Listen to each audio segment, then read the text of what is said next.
I've been walking around here for about 2.5 hours now, and so far I've found absolutely nothing to shoot. Is it possible I'm going to be beaten? Am I going home with nothing? Well, keep watching to find out, and if you enjoy this video, if it ever makes it out, don't forget to hit subscribe before you go.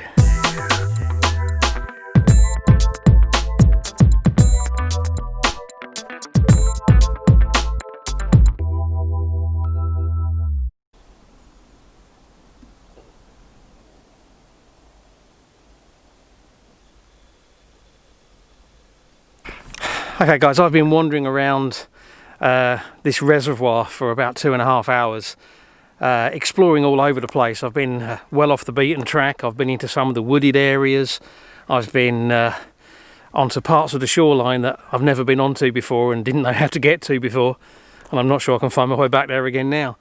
But I just haven't found anything worth shooting, and I'm beginning to wonder if I'm going home with nothing. I do hate to be beaten by a location, but it is starting to look that way. I'm going to keep on looking. I've got, what, about an hour until actual sunset, but because I'm low down and surrounded by mountains, I'm going to lose the light well before that. So we'll just have to see. Anyway, I better get on.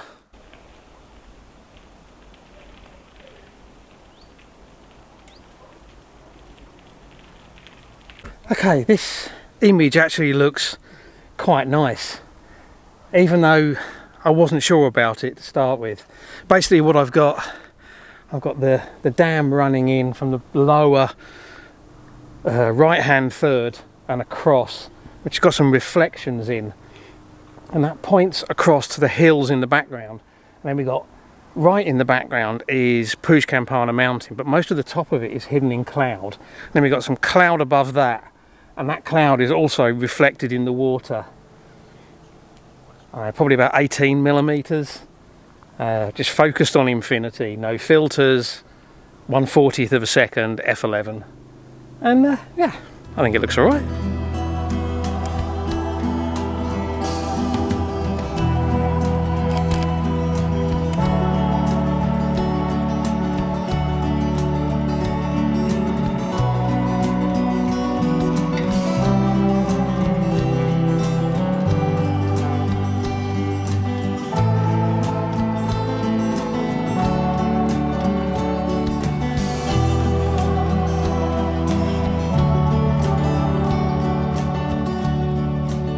So I did consider hanging in at that particular composition and seeing what happened with the light as we got closer to sunset.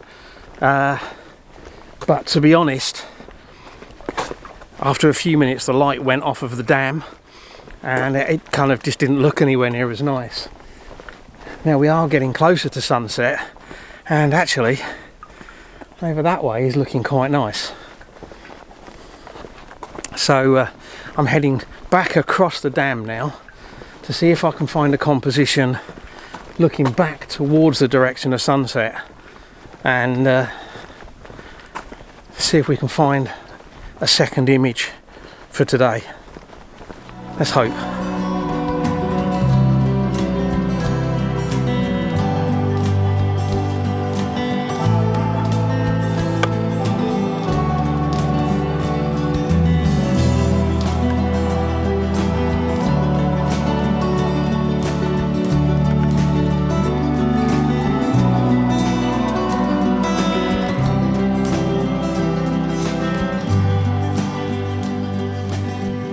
Okay, so we've got a nice looking sky over there. The sun's already gone behind the hills over there. We've lost all direct light on the scene.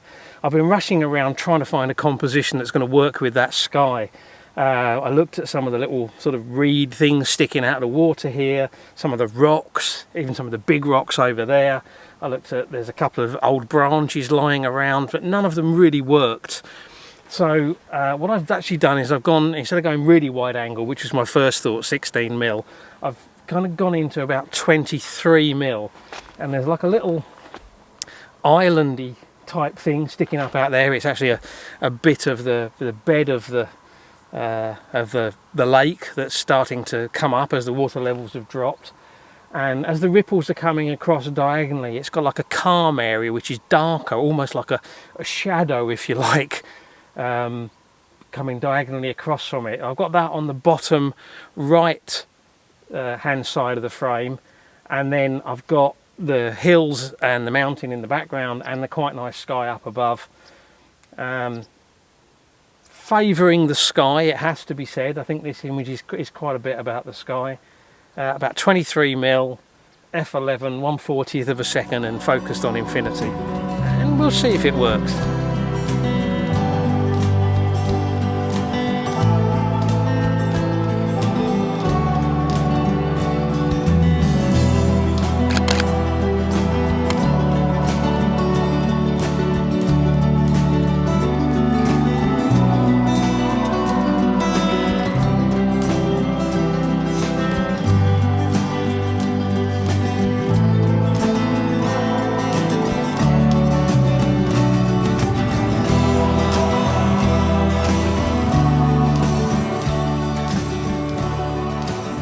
I think that looks quite nice. Now I think we'll try a long exposure on it.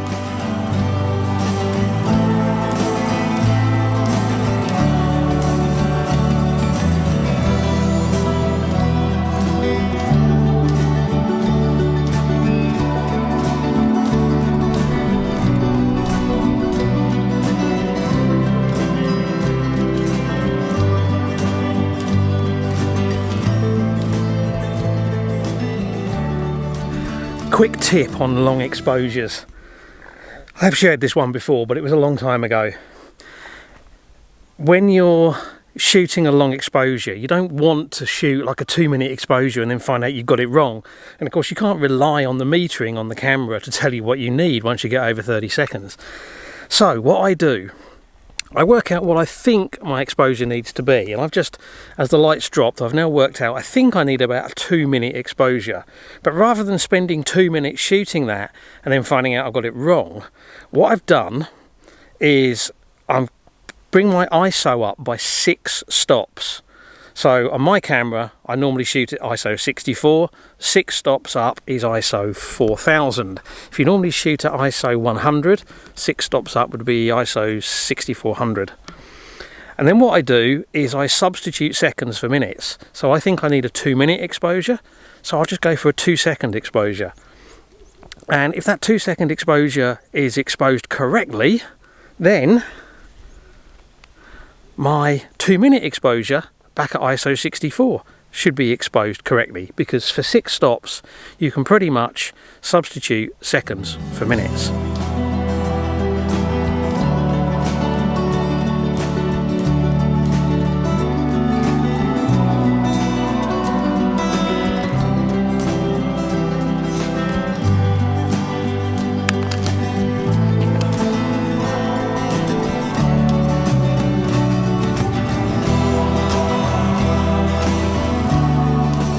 And that is absolutely spot on.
Resist that glow in the sky over there. So I've got a very simple composition set up because I can't find foreground interest. So what I've got is I've got my 70-200 lens on at 70mm, and what I've got is the triangular reflection of the glow creates a foreground leading in, then the shape of the hills behind, and then the glow in the sky.